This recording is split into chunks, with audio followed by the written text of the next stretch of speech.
Adria is the only continental manufacturer to produce vans specifically for the UK market. That means with the doors on the near side. So it's no great surprise to learn that they're Britain's biggest selling imported brand. In 2015, the Slovenian company marks its 50th anniversary, and they're celebrating with this, the new Altea.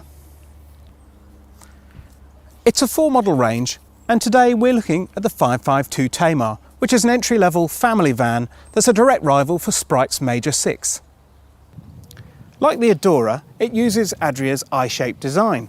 The sidewalls are tough, dent-resistant polyester, and at the front and rear there are these ABS plastic modular panels, which should be cheap and easy to replace if you suffer a bit of a bump.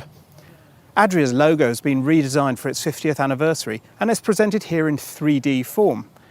But elsewhere you can tell this is a budget van. It doesn't have a sunroof, the sidewalls are pretty plain, and it's sitting on steel wheels. This hitch is pretty bare too, with no anti-snaking device. For the UK market though, it will have an AKS hitch stabiliser as part of the Golden Anniversary pack, along with a Truma Ultra Heat inside. There is one drawback just round here though. With the washroom positioned here on the near side, you'll have to take the cassette out through the awning to empty it. Adria believes that the traditional nuclear family is no more, so its layouts need to be flexible and responsive. The result is vans like this Tamar. It's all about space utilisation rather than decoration in here. Now not everyone's going to like that, but it does feel well made, and there's such a glorious sense of space you almost expect an echo.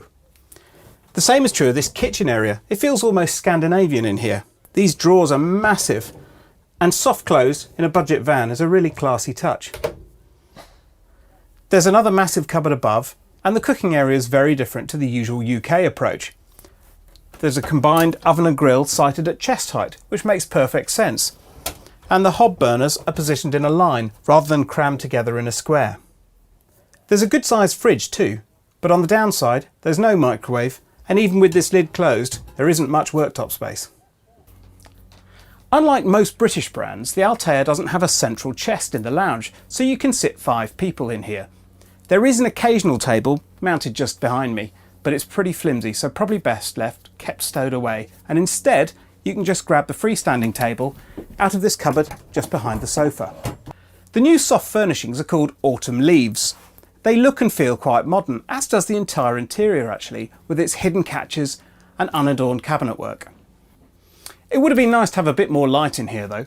This front window isn't huge, and the Altea does without the Adora's rather nice sunroof. These berths slide down to form a big double bed. That's the first of the 2 berths available in this van. Another 2 can be formed from this useful dinette area. The lower one is formed by sliding the chairs down, and the upper bunk folds out from behind. And back here there are a further 2 fixed bunks, or if you're travelling with loads of kids, for an extra £295 you can specify a 3rd, making this a 7-berth van.